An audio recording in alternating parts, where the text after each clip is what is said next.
ស្វាគមន៍និងស្ដាប់ដំរុយឆ្នោតខ្មែរប្រចាំថ្ងៃ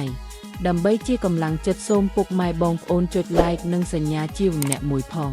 ដើម្បីទទួលបានដំរុយថ្មីប្រចាំថ្ងៃដំរុយឆ្នោតខ្មែរនៅថ្ងៃនេះគឺថ្ងៃទី20ខែវិច្ឆិកាឆ្នាំ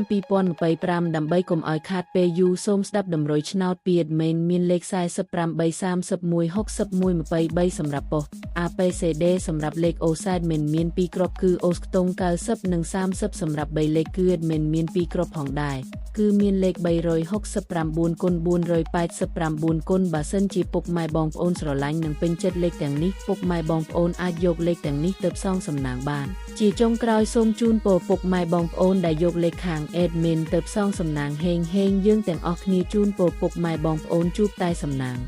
អាននឹងសុខភាពល្អសូមជម្រាបលាជួបគ្នានៅថ្ងៃស្អែកបន្តទៀត